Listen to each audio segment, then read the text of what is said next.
Sobat Bumi, liburan kali ini Nanat jalan-jalan ke Pulau Tidung, Kepulauan Seribu, DKI Jakarta nih. Wah, Nanat beruntung nih Sobat Bumi, karena di Pulau Tidung ini nggak ada bedanya nih dengan daratan kota Jakarta. Listriknya ini udah 24 jam. Ini semua berkat dari aliran listrik yang dihantarkan dari kota Jakarta ke Pulau Tidung ini lewat jaringan bawah laut sampai akhirnya ke gardu listrik yang di belakang Nadia ini. Nah, dari gardu listrik ini kemudian listrik dialirkan ke rumah-rumah warga yang ada di Pulau Tidung ini. Coba deh Sobat Bumi bayangkan, masih banyak nih pulau-pulau yang nggak dialirin listrik.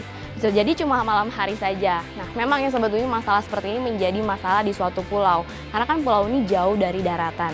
Tapi Sobat Bumi bayangkan nggak, kayak Nadia nih sekarang mengunjungi pulau, pasti dikelilingi oleh lautan kan. Dan lautan nih sebenarnya mempunyai potensi baik loh untuk mengalirkan listrik menjadi tenaga listrik yang ramah lingkungan. Nah, penasaran nggak sih Sobat Bumi? Seperti apa? Jangan kemana-mana ya, tetap di Bumi ke 1. Sobat Bumi, luasnya lautan Indonesia sayang ya kalau tidak dimanfaatkan secara optimal. Anugerah sebagai negara kepulauan harus kita manfaatkan potensinya. Salah satu potensi diantaranya yaitu gelombang laut Sobat Bumi. Sobat Bumi pasti sudah sering melihat gelombang laut kan? Gelombang laut bisa kita lihat di permukaan air laut, menggulung-gulung dan menderu. Gelombang laut terjadi karena disebabkan oleh beberapa faktor. Ada yang disebabkan karena angin, gaya tarik-menarik bumi, bulan, dan matahari. Ada yang disebabkan pula karena gempa di dasar laut, bahkan bisa juga disebabkan karena gerakan kapal. Bagi beberapa daerah yang sering mengalami gelombang tinggi seperti perairan selatan Jawa, perairan barat Sumatera, dan Indonesia bagian timur, gelombang laut identik dengan musibah. Merusak bangunan pantai, menggerus pantai, dan menjadi kendala bagi nelayan untuk berlayar. Namun di balik itu semua, gelombang laut yang tidak pernah berhenti sangat potensial loh bila dijadikan sumber energi. Berdasarkan perhitungan Asosiasi Energi Laut Indonesia atau ASELI dan Pusat Penelitian dan Pengembangan Geologi Kelautan atau PPPGL, potensi kelistrikan perairan Indonesia mencapai 727.000 MW. Jumlah ini tentunya bisa menutupi kebutuhan energi di Indonesia. Bukan hanya potensial dalam menghasilkan energi loh Sobat Bumi, gelombang laut juga menjadi sumber energi bersih karena tidak diperlukan bahan bakar tambahan dalam operasional dan aplikasinya pun tidak menghasilkan emisi yang menjadi sumber gas rumah kaca. Jadi lebih ramah lingkungan kan? Melihat potensi inilah, Sobat Bumi kita dari Institut Teknologi Bandung sedang gencar-gencarnya meneliti tentang pembangkit listrik tenaga gelombang laut. Temukan inspirasi kamu di episode kali ini ya.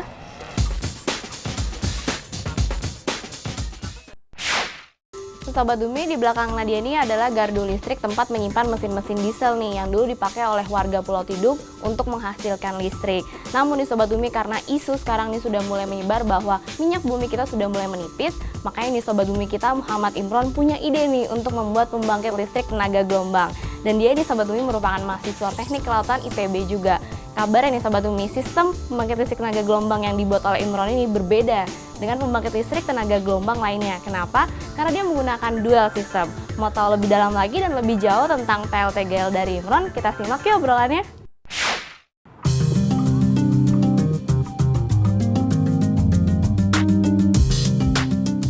Perkenalkan, nama saya Muhammad Imron, salah satu mahasiswa teknik kelautan ITB. Di sini saya memiliki proyek dual sistem pembangkit listrik tenaga gelombang untuk mengatasi krisis energi di Indonesia.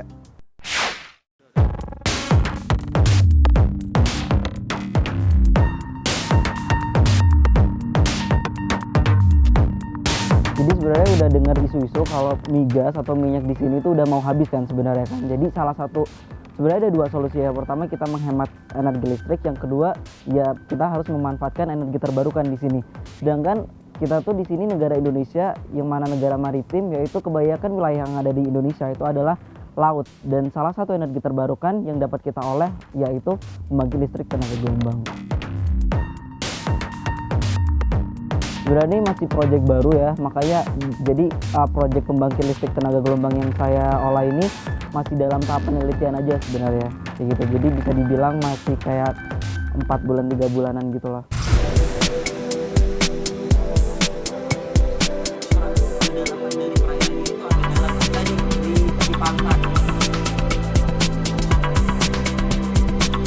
Sebenarnya untuk kriteria gelombang laut sendiri itu sebenarnya bisa apa aja asal dia memiliki pasti gelombang laut itu memiliki tinggi gelombang dan periodenya tertentu kan.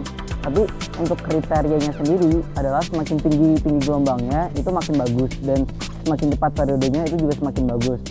Dan kalau dilihat dari pantai di sini sih sebenarnya untuk periodenya sendiri cukup cepat ya, terbilang kayak 2 sampai 3 detikan kayak gitu. Jadi bisa lah untuk dipakai di sini.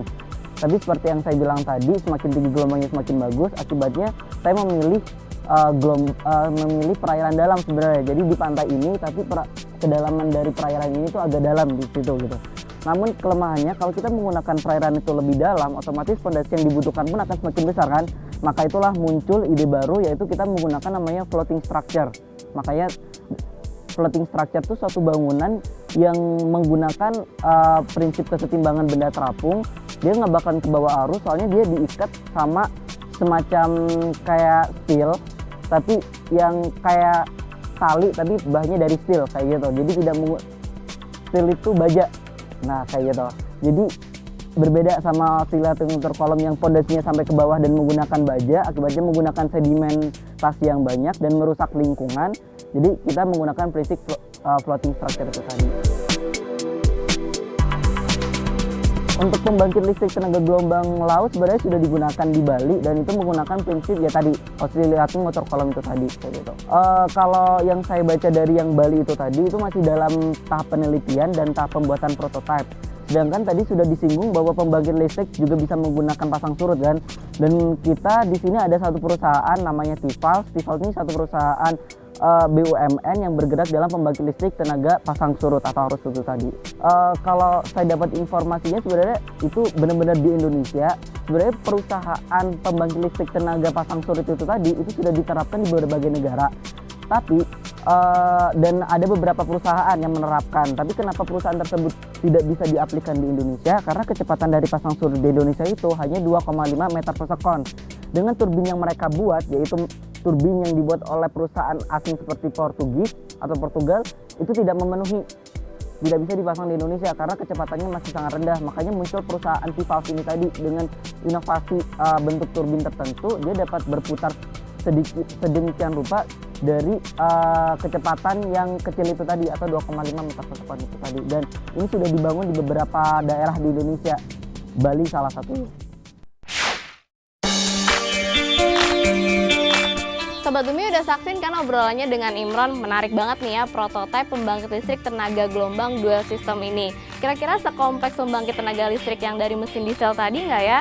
Dan pas banget nih di belakang Nadia kan juga ada tangki. Nah dari tangki penyimpanan solar ini dialirkan ke mesin diesel yang ada di gardu tadi, lalu dihantarkan lagi ke gardu listrik yang ada di depan, baru deh tuh ke warga-warga. Nah prototipe Imron ini menggunakan dual system Sobat Bumi, yaitu sistem osilat motor kolom dan kumparan magnet. Kira-kira gimana ya nih sahabat kita nih si Imron ini merangkai dual system ini? Saksiin yuk kulak-kuliknya.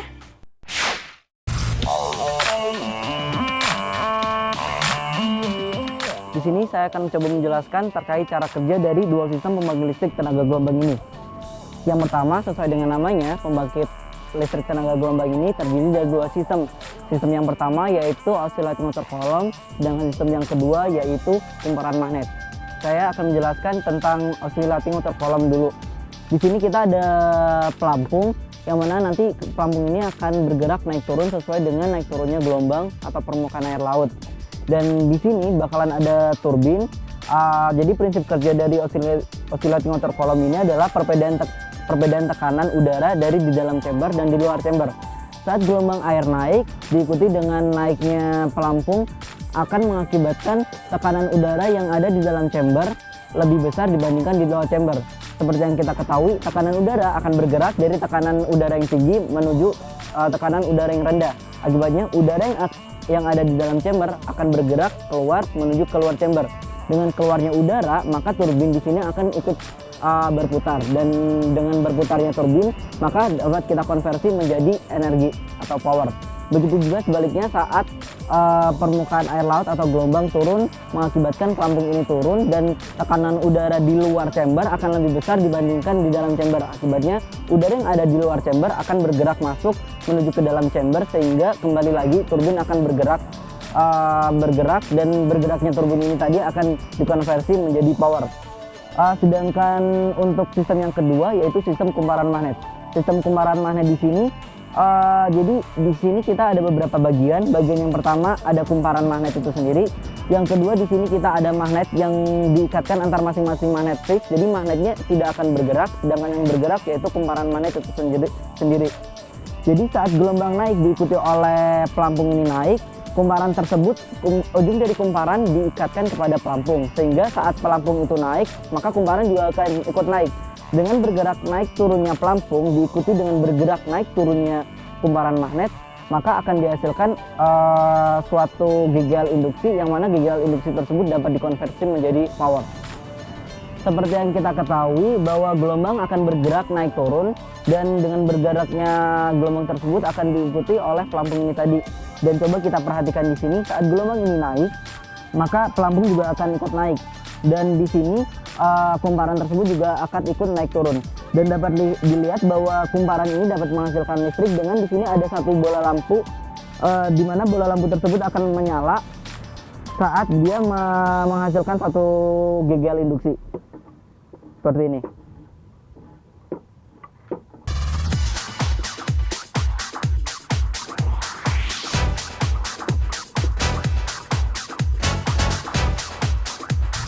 Untuk keunggulan desain ini adalah yang pertama kita mencoba untuk menggabungkan dua sistem, artinya dengan space yang biasa digunakan untuk satu sistem yang umpamanya oscillating motor column itu sudah diaplikasikan di Bali dan dapat menghasilkan kira-kira 60 watt dalam satu hari.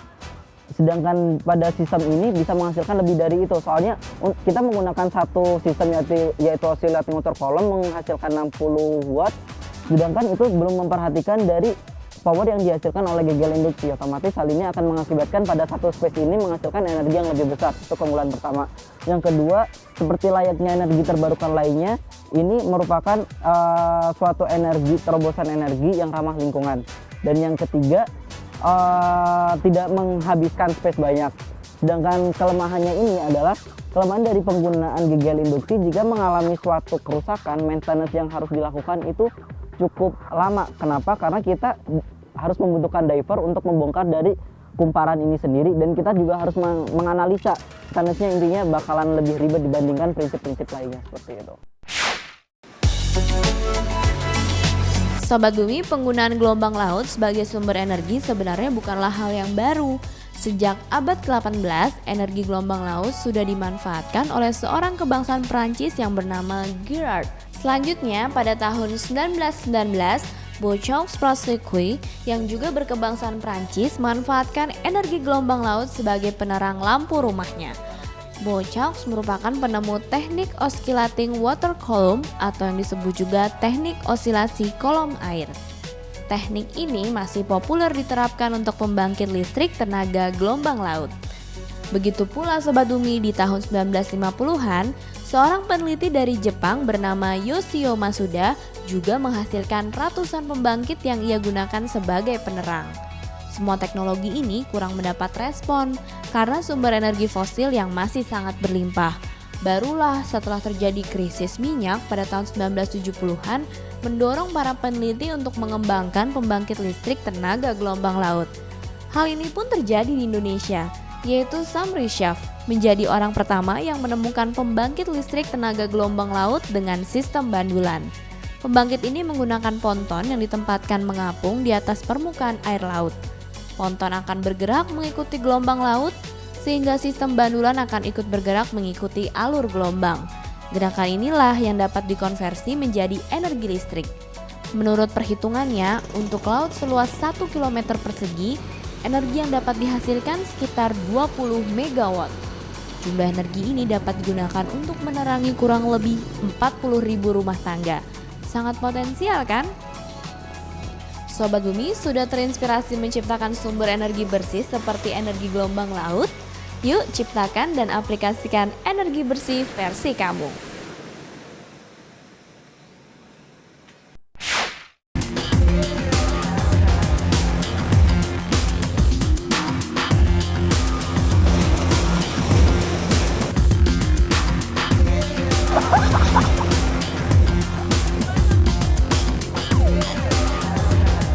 Jadi sebenarnya alasan kenapa Indonesia di sini kurang untuk perkembangan pembangkit listrik tenaga gelombang, karena pertama dia berpikir bahwa pembangunan ini itu bakalan menghabiskan biaya mahal sebenarnya. Tapi kalau dibandingkan, jadi kita di sini masih menggunakan migas ya.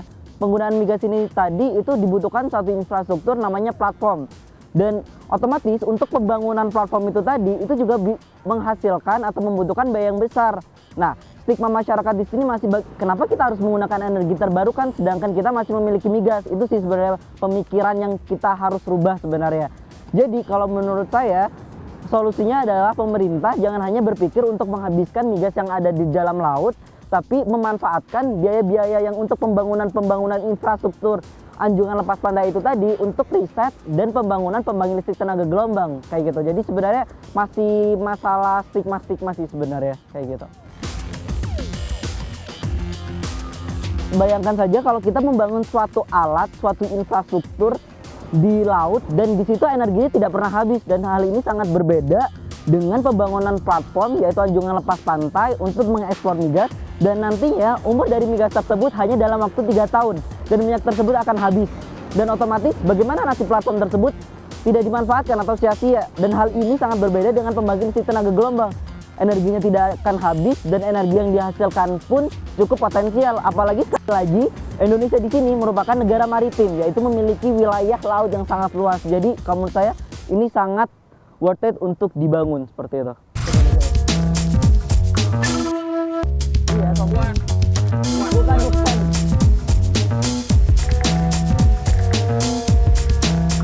Konkrete.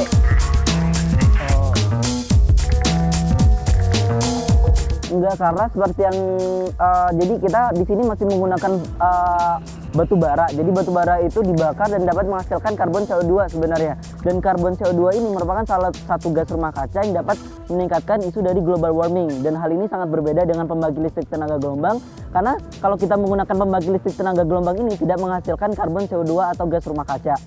Dan ditambah lagi di sini menggunakan prinsip floating structure, berbeda dengan penggunaan beton. Jadi beton itu dapat merusak ekosistem laut, karena nanti kalau terjadi pengikisan dari beton tersebut atau pengkaratan, jadi bakalan merusak ekosistem dari laut itu sendiri. Dan di sini menggunakan floating, menggunakan baja, dan baja tersebut kalau terjadi namanya marine growth atau dikelilingin oleh lumut, bakalan menimbulkan suatu ekosistem baru bahkan untuk ikan-ikan itu sendiri sebagai sumber makanan ikan-ikan kecil seperti itu.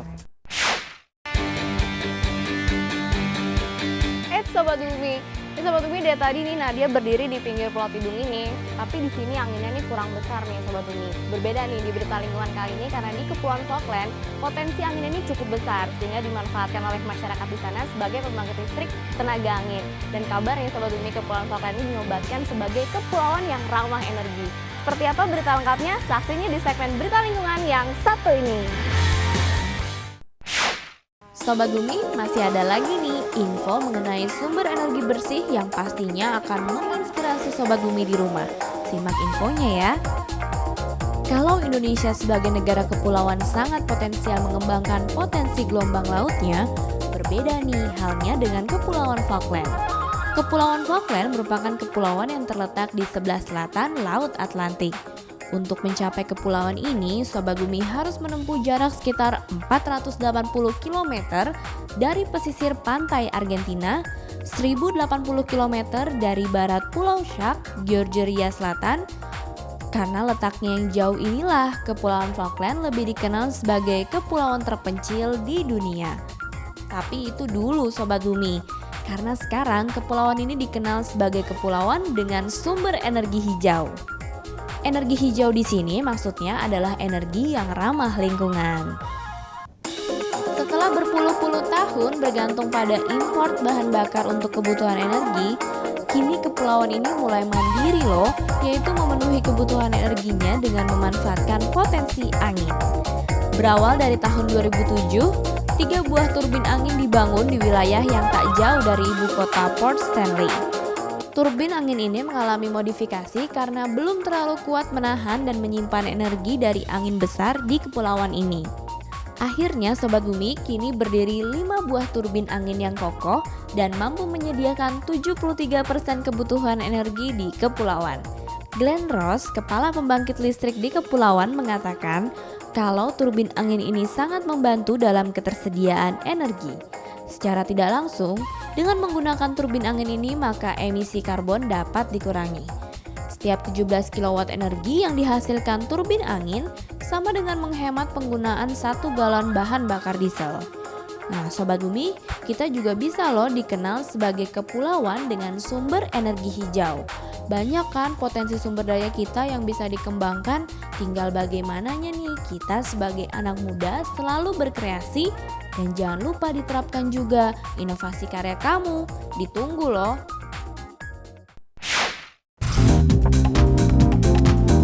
Salah sama bisa dengan Tuhan. Ada global ini menjadi salah satu energi terbarukan yang paling maju.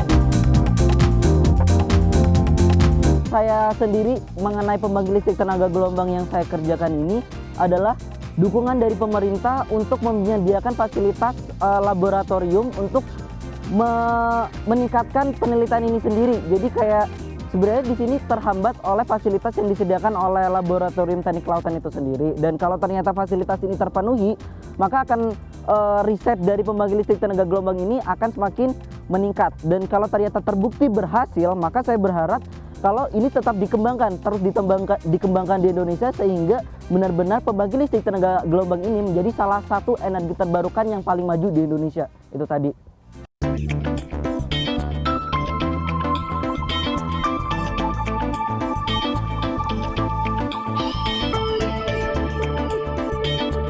Saran saya buat Sobat Bumi, jadi tingkatkan terus, pertama sadar dulu sih sebenarnya kalau kita sebenarnya negara Indonesia, negara maritim, kita memiliki wilayah laut yang banyak, jadi coba dieksplor lagi apa yang bisa kalian ambil dari potensi yang sudah diberikan Tuhan kepada kita. Yang pertama itu. Yang kedua, kalian setelah mendapatkan ide, tolong langsung di riset atau lakukan riset sehingga ide kalian tersebut dapat terwujud. Yang ketiga adalah bantu atau sadarkan pemerintah, karena pemerintah membutuhkan ide-ide dari kalian para remaja Sobat Bumi bahwa pembangkit listrik tenaga gelombang ini sangat potensial dan patut untuk dikembangkan. Saya memilih pembangkit listrik tenaga gelombang ini untuk membantu menurunkan isu dari global warming, dan saya harap Sobat Bumi juga memiliki ide-ide yang dapat menurunkan atau meningkatkan ekosistem yang ada di Indonesia ini, terutama ekosistem laut seperti itu. Sobat Bumi, walaupun hanya prototipe nih, tapi inovasinya oke banget ya. Semoga nih Imron bisa mewujudkan mimpinya dalam mengembangkan pembangkit listrik tenaga gelombang dual sistemnya ini. Karena dengan cara ini Sobat Bumi, kita juga bisa menghemat nih cadangan minyak bumi di negeri kita, dan pulau-pulau nih yang masih kurang dialiri listrik bisa teratasi. Nah kira-kira Sobat Bumi di rumah, ada ide lagi nggak nih untuk sumber energi tenaga terbarukan lainnya? Kalau Sobat Bumi di rumah ketinggalan nih berita di episode Bumiku 1 kali ini, tenang aja. Follow aja Twitter Bumiku 1 di @bumiku1.tv dan komennya juga ya.